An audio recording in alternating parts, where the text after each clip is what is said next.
Imagine this. You're standing at the edge of a vast, crumbling theater. Its velvet curtains hang torn, the stage lights flicker like dying stars, and rows upon rows of empty seats stare back at you like hollow, unblinking eyes.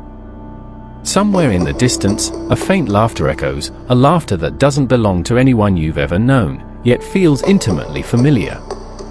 Suddenly, from the shadows of the ruined stage, he appears. Mr. Narr Mimus. Half his face painted black, the other white. His dried blood-red lips curled into a sardonic smirk. A short, jagged mohawk sits atop his head like a crooked crown, and his crumpled, unbuttoned dark suit hangs from his frame as if mourning some forgotten tragedy. He leans forward, hands clasped, and stares at you, eye contact so intense it feels like he's seeing a version of you even you've never dared to meet. And then he speaks, his voice a mixture of a whisper and a sneer. How close do you think you really are to becoming me? You laugh nervously. Surely he's talking to someone else. You're a good person. You help strangers. You tip generously. You'd never cross that line. But his grin widens. He lifts a cracked mirror from behind his back, holding it up for you to see. And there, staring back, is your own reflection wearing his mask. Tell me, how certain are you, really, that you'd never become the monster? We all like to imagine ourselves as the hero of the story, don't we? The noble soul who stands up when others bow down, who resists the tide when the world succumbs. But what if I told you that heroism is rarer than lightning? And that the monster? The monster is always waiting, just beneath your skin, sharpening its claws with every moral compromise you've excused. You see, Mr. Narr Mimus isn't some villain from a fable. He's a metaphor. An embodiment.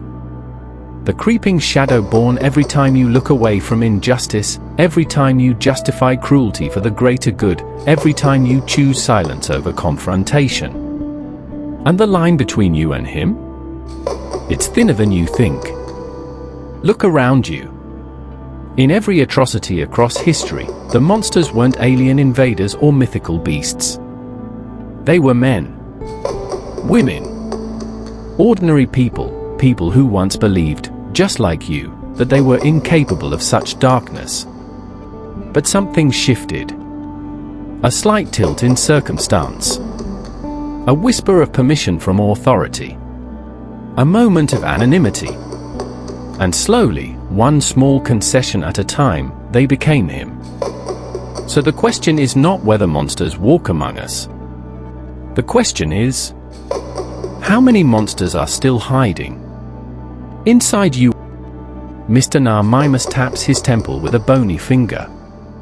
I've seen them all, he says softly. The quiet betrayals. The easy lies. The hands that looked clean until the lights turned on. And just as quickly as he appeared, the stage darkens. The laughter fades. But his words remain. How many steps do you think it takes to fall from hero to villain? Not 100. Not 10. Sometimes, just one. And here's the chilling truth no one dares to tell you, that step? It's always closer than it looks. But what pushes us toward it? What force, silent, unseen, nudges the good into becoming the wicked? Why do even the kindest hearts sometimes surrender their humanity? That's the secret we're unraveling tonight. Because if you don't understand the mechanism, you won't even notice when it's already begun. So stay with me. Don't look away. Like, subscribe, and follow me deeper into this labyrinth, because tonight, we're peeling back the mask. And maybe, just maybe, you'll see a part of yourself staring back. And the real question is, will you dare to face it? Narr Mimus stands at the edge of the ruined stage now, his silhouette casting a long, distorted shadow across the broken theater floor.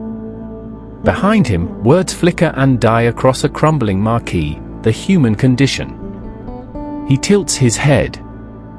It always starts so small, he murmurs, voice like dry leaves skittering across a forgotten graveyard. A look. A shrug. A thought you tell yourself you didn't mean. You step closer, drawn by something you can't quite name. And then he asks, when did you first begin to lie to yourself? Because that's where it begins, doesn't it? Not with grand betrayals, but with tiny fractures in your own integrity. Psychologist Philip Zimbardo called it the slippery slope of evil, but long before him, philosophers whispered of it too. Nietzsche warned that those who fight monsters must be careful not to become them. Carl Jung spoke of the shadow, the repressed parts of ourselves we refuse to see. And yet, we look away. Why? Because to face the shadow means admitting that it was never them we feared. It was us. Mr. Mimus clicks his tongue. A man builds a wall around the parts he hates, he says, pacing slowly across the stage. But a wall is no prison. It's a mirror.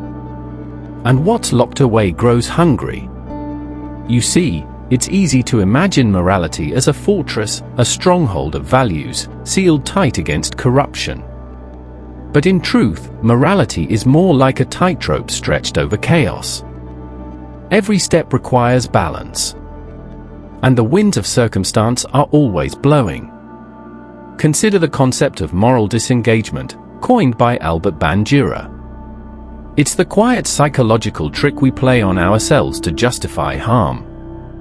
It's not really my fault. They deserved it. I was just following orders. Sound familiar? History has heard these whispers before. In courtrooms.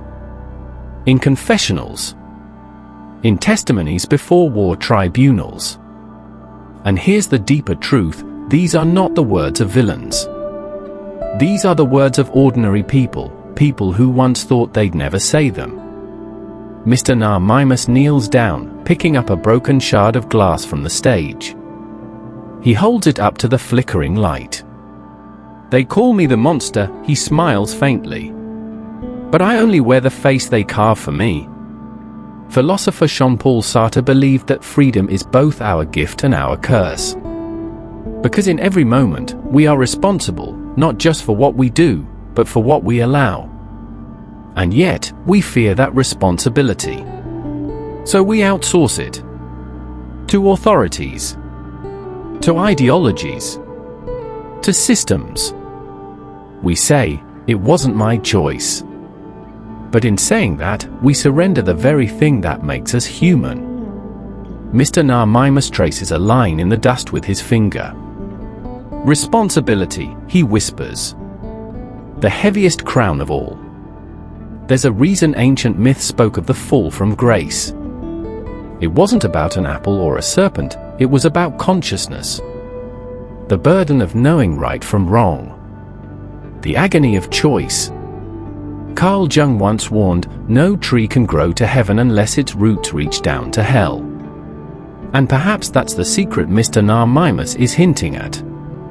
That morality isn't the absence of darkness, but the willingness to confront it. To hold it in your hands. To know that the capacity for cruelty lives inside you, and choose mercy anyway. But here's the hidden problem no one tells you. Most people never make that choice. Because they never even know they have it. Instead, they drift. They obey. They conform. As psychologist Solomon Asch showed in his Conformity experiments, we'd rather agree with a wrong answer than stand alone with the truth. Mr. Mimus laughs softly, leaning against a shattered pillar. And so the mask slips on, piece by piece, he says. Until they forget they're even wearing it. Every cruel system survives not because of a few villains at the top, but because of millions of silent, obedient hands holding it up. And those hands? Could be yours. Unless you wake up. Unless you see it. Because the shadow you refuse to face doesn't disappear. It waits. And every moment you deny its existence, it grows stronger. Mr. Mimus leans forward again, closer now, his eyes gleaming with something between pity and warning. "Do you know what the scariest thing in the world is?" he asks. He tilts the broken mirror toward you again. "It's the moment you realize. You've been looking at me all along." The theater groans under invisible weight, dust swirling like ghosts in a collapsing dream. And you stand there, staring into the reflection, the question swirling louder than ever. What part of you is hiding behind the mask? And if you don't answer it, someone else will. Someone like him. Someone like the part of you that's tired of pretending. So the real question isn't whether you'll wear the mask. It's when. And why? And what you'll become once it's on. Because the roots of the monster were planted long ago. But they're watered, every day, by what you refuse to see. The lights flicker again. Mr. Mimus whispers, and if you don't see it soon, you won't even feel it when it takes over. And with that, the curtains begin to close.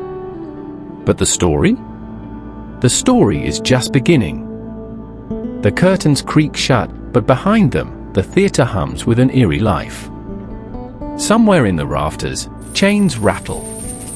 A low hum vibrates beneath your feet, like the heartbeat of something vast and ancient. And then, a single spotlight flicks back on. Mr. Mimus is no longer on the stage. He's sitting in the audience now, in the front row, legs crossed, his black and white face half-lit by the ghostly glow of the flickering projector behind him. The screen above shows images of ordinary people, a mother tying a child's shoe, a man staring at a computer screen, a cashier handing back change. He gestures to them with a lazy wave of his hand. "Do you see them?" he asks, his voice silky smooth. "They think they're safe. They think they're free." He smiles again. They have no idea, they're already wearing the mask. And that's the quiet horror no one wants to talk about. You see, the transformation doesn't come with fanfare. There's no grand music, no flashing red sign that says, "Now you've become the monster." It creeps. It whispers. It slides in between the cracks of your ordinary life. Psychologists call it gradual desensitization. Philosophers call it the banality of evil, a phrase coined by Hannah Arendt as she watched Nazi officers on trial, ordinary men who insisted they were just doing their jobs. And neuroscience? Neuroscience shows us that every time we ignore suffering, every time we choose convenience over conscience, the brain's empathy circuits grow a little duller. Like calluses forming over the soul. Mr. Mimus claps once, and the projector shifts. Now the screen shows different images, a man screaming at a protester, a woman scrolling past a starving child's photo, a teenager typing hateful words behind an anonymous screen name. He leans forward, elbows on knees, hands steepled. "You think monsters announce themselves?" he asks softly. "No. They blend. They obey. They adapt. And isn't that the terrifying part? That the greatest evils never needed fangs or claws or horns, only a quiet willingness to look the other way. Imagine it. Every unchecked prejudice. Every normalized cruelty. Every tiny act of exclusion or mockery. Each one a thread. And together, they weave a cloak. A cloak that one day wraps around your shoulders so subtly, you don't even notice it's there. Mr. Mimus tilts his head, watching you. The unseen consequence, he whispers, is not what you do to others, but what you slowly stop seeing in yourself. He stands, walks up the theater aisle, his shoes clicking on the floor like a metronome counting down. You think you're immune because you mean well? Because you were believing good? He stops beneath the exit sign, points upward. Intentions don't save you, he says flatly. Awareness does. And awareness? Awareness is rare. Because it requires something painful to see yourself not as the hero, but as the flawed, fragile, fallible creature capable of both mercy and malice. He gestures again, and the projector flickers through more images: war crimes, bullying, online cancel mobs, corporate greed, passive silence. Different acts. Different scales. Same mechanism. Same surrender of responsibility. Sartre once wrote, "Hell is other people." But Mr. Mimus chuckles softly. Hell, he corrects, is the part of yourself you refuse to confront until it devours you from the inside. Here's the terrifying secret.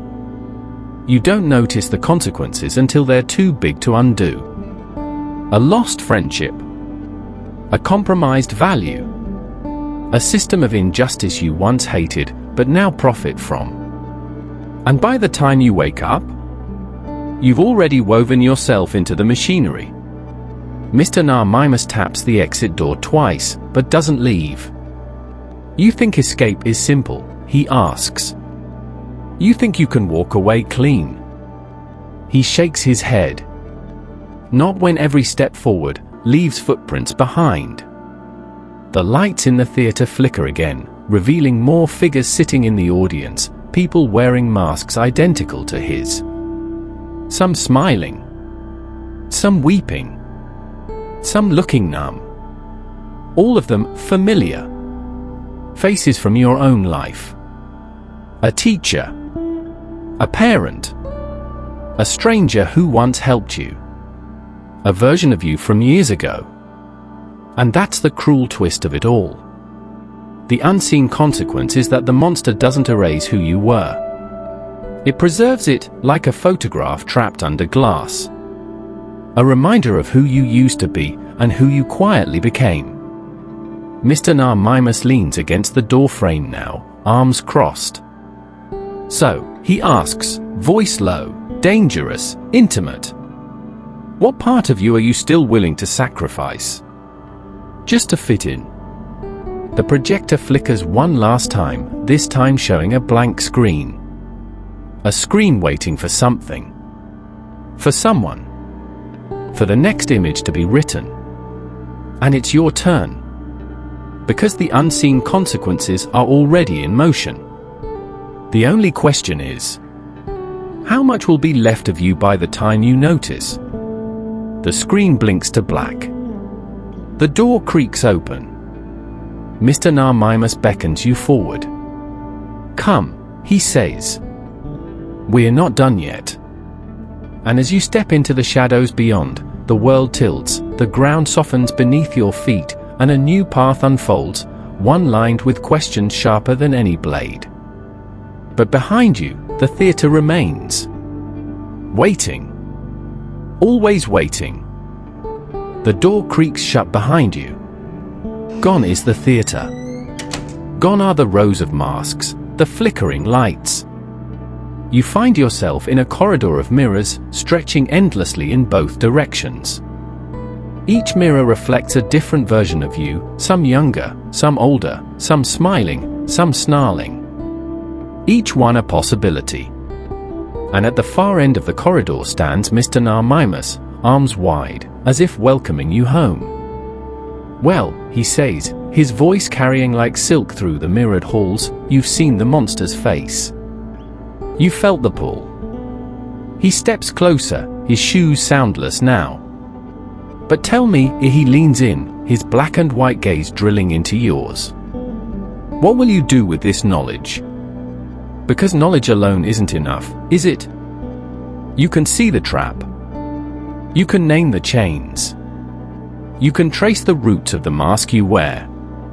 But can you tear it off? Can you stand naked before the mirror, stripped of every justification, every illusion, every convenient lie, and still choose the harder path? Most won't. Most will return to the theater, to the warmth of conformity, to the applause of the obedient crowd. Because rebellion, true rebellion, doesn't begin with action. It begins with awareness. Mr. Narr spins slowly, letting the reflections ripple around him like waves. "Here's the secret the world doesn't want you to know," he says quietly. "The first act of freedom is refusal. Refusal to obey blind authority. Refusal to dehumanize the other. Refusal to surrender responsibility to the collective." Psychologist Viktor Frankl, a man who survived the unimaginable horrors of Auschwitz, discovered this. Everything can be taken from a man but one thing, the last of the human freedoms, to choose one's attitude in any given set of circumstances, to choose one's own way. Mr. Narr points to the nearest mirror, where a version of you stands, fists clenched, eyes defiant. "Every system of control fears this version of you," he whispers. "The one who sees the strings and cuts them." But the rebellion isn't loud. It's not chaos in the streets. It's quiet. Subtle. It's the choice to speak when silence is safer. It's the refusal to laugh at cruelty masked as humor. It's the willingness to question even when the answer costs you comfort. Mr. Narr walks past the mirrors, tapping each one lightly with a fingertip. "Freedom," he says, "isn't a place. It's a discipline. A muscle. It must be exercised, or it withers." And the world? The world conditions you not to exercise it. Think about it. Every advertisement, every headline, every algorithm, pulling you toward obedience, toward distraction, toward forgetting. But rebellion? Rebellion is remembering. Remembering who you were before they told you who to be. Remembering the values you held before they were sold back to you with a price tag. Mr. Narr pauses beside a mirror showing a version of you turned away, hunched in shame. "This," he murmurs, "is what they want." He points to another mirror, this one showing you standing tall, unmasked, surrounded by darkness yet lit from within. "But this," he says, "is what they fear." And here's the paradox. The world will call you selfish for breaking free. But true rebellion is not selfish, it's the deepest form of responsibility. Because when you break the chains, you don't just free yourself. You become the proof that the chains were never real. He turns now, facing you fully. "So how do you begin?" he asks. And the answer isn't grand. It isn't a revolution in the streets or a manifesto on a billboard. It starts with the smallest defiance. A refusal to gossip. A choice to intervene. A question asked where silence was expected. A boundary drawn where compliance was demanded. Every rebellion begins inward. Every hero's journey starts with a single step away from the herd. Mr. Narr smiles, not mockingly this time, but almost proud. "Each mirror you passed tonight," he says, "was an invitation. And now?" Now the mirrors fade, leaving you in an empty, open space. No reflections. No mask. Just you. Because the rebellion isn't about tearing down the world. It's about refusing to surrender your soul to it. He bows slightly, a strange grace in the gesture. "And remember," he says, voice fading like smoke. "Every time you choose the harder right over the easier wrong, you unmask me a little more." He steps backward, melting into the shadows once again. Leaving you alone. But this time, not powerless. Because the rebellion? The rebellion has already begun. In every choice. In every word. In every refusal to pretend. And though the road ahead will be lonely, you are no longer blind. You are no longer silent. You are no longer a passive character in someone else's play. You are the author now. And the pen is trembling in your hand. The space around you is dark now. No mirrors. No theater.